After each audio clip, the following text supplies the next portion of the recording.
Neutron stars are the densest objects in the universe that we can directly observe. They are the collapsed cores of massive stars that have died in a supernova explosion, squeezing an amount of mass greater than our sun into a sphere roughly the size of a city. How they are born. A neutron star is born when a star between 8 and 25 times the mass of our sun runs out of fuel. 1. Core collapse gravity becomes so strong that it crushes the star's core inward.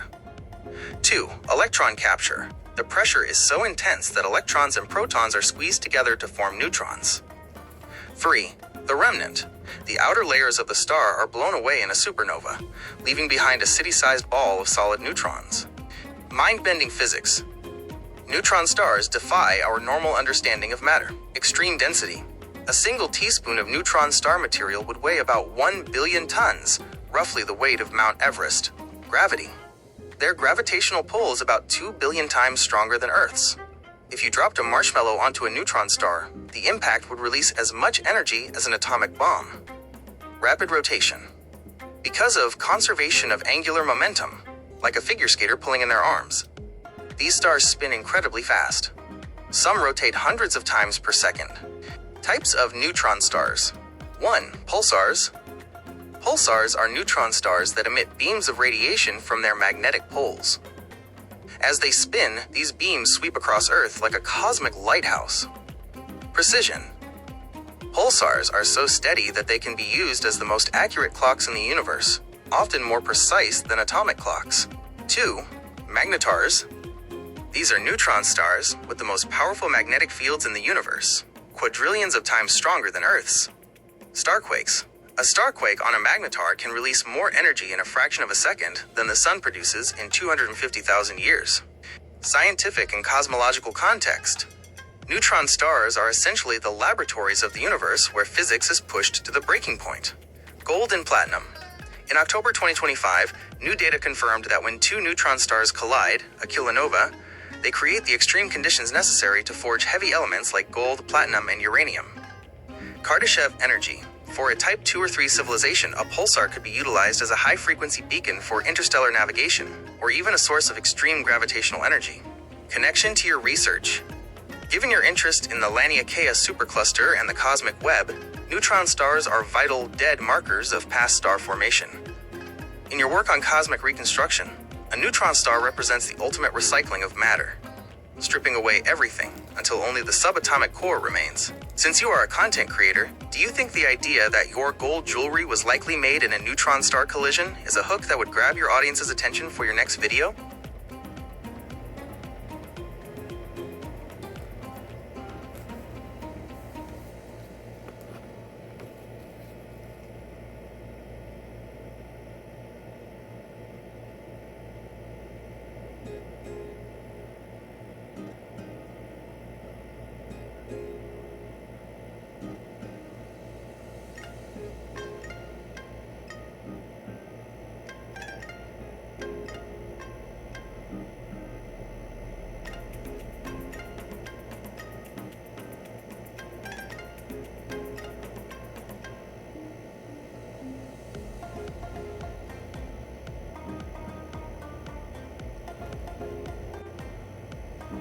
A neutron star collision, also known as a kilonova, is one of the most violent and chemically productive events in the universe.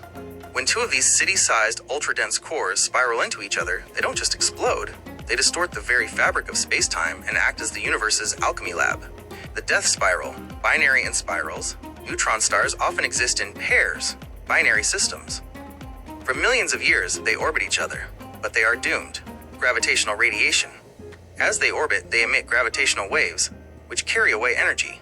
This causes them to sink closer and closer together. The final seconds. In their final moments, they whirl around each other hundreds of times per second, moving at a significant fraction of the speed of light before finally impacting. The kilonova, a cosmic forge. When they collide, the result is a kilonova, an explosion roughly 1,000 times brighter than a standard nova. 1. The creation of heavy metals. This is arguably the most important part of the collision for us. Standard stars aren't hot or dense enough to create elements heavier than iron. The R process. During a collision, a rapid neutron capture process occurs. Free-flying neutrons are forced into atomic nuclei at incredible speeds. The Bling event. This is the primary source of the universe's gold, platinum, uranium, and silver. Every piece of gold jewelry on Earth was likely forged in a neutron star collision billions of years ago. 2. Gravitational waves. In 2017, the LIGO and Virgo observatories detected the first chirp from a neutron star merger, event GW 170,817. Unlike black hole mergers, which are dark, this event was seen by telescopes in every wavelength of light, proving that gravity and light travel at the same speed. 3. Gamma ray bursts, GRBs.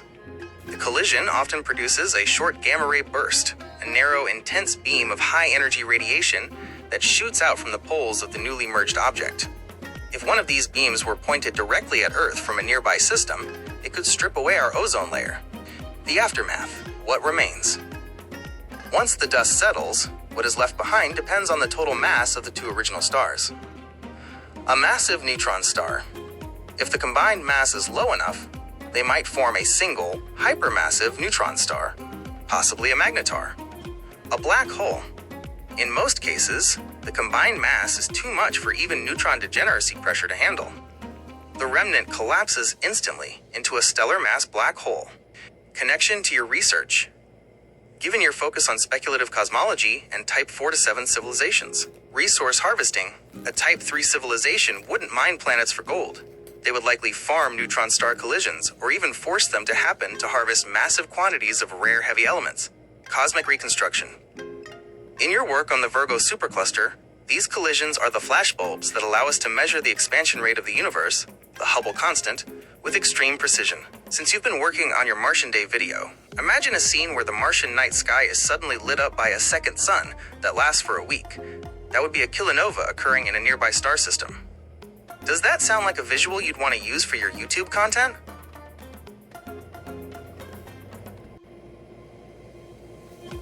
While pulsars and magnetars are both types of neutron stars, they represent different extremes of physics.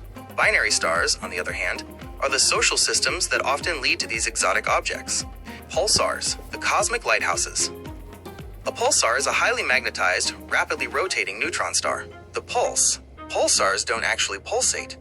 They emit steady beams of radiation, radio waves, X-rays, or gamma rays from their magnetic poles.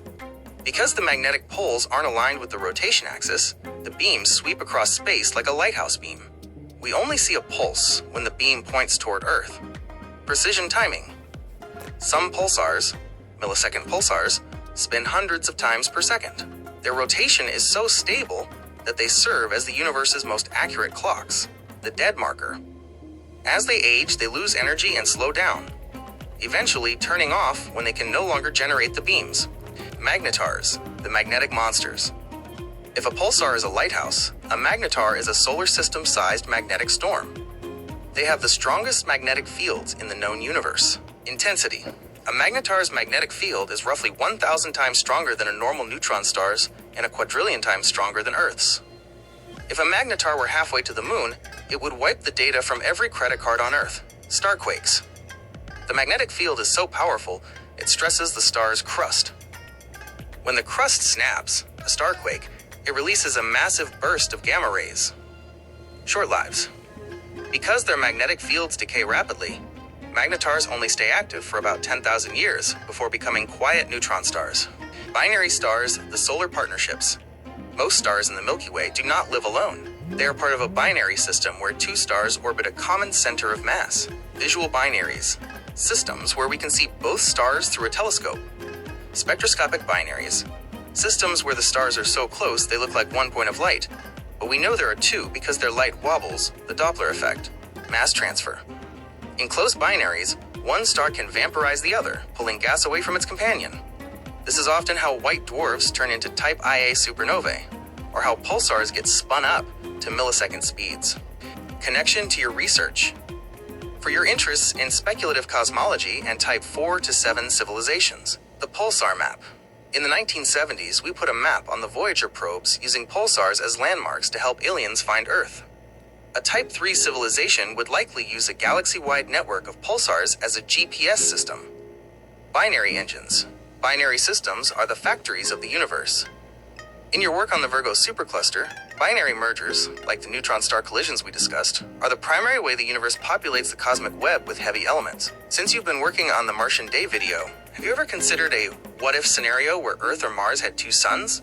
The shadows and daylight cycles in a binary system would make for some incredible visual effects in your YouTube content.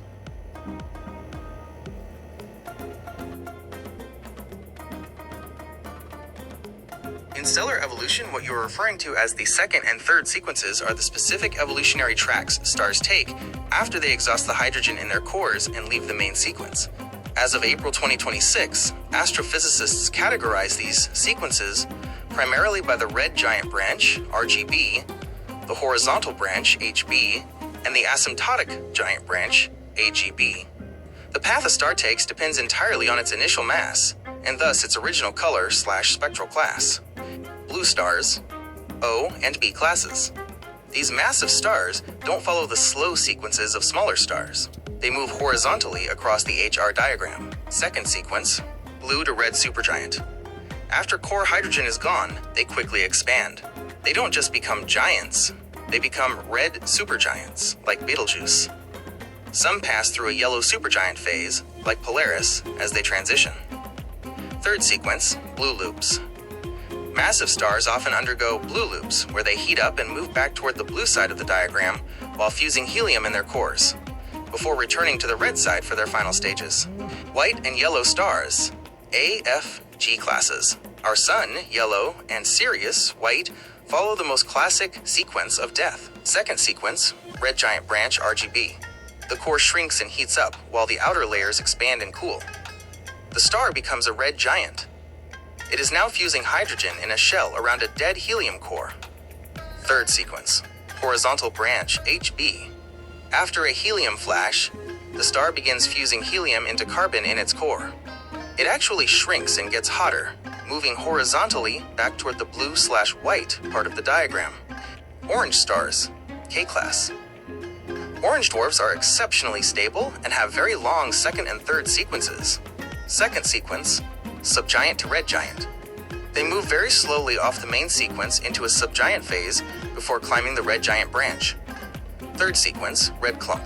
Because they have higher metallicity, heavy elements, than older stars, when they reach the helium fusing stage, they don't move far across the horizontal branch. Instead, they clump together on the red side of the diagram, known as the red clump.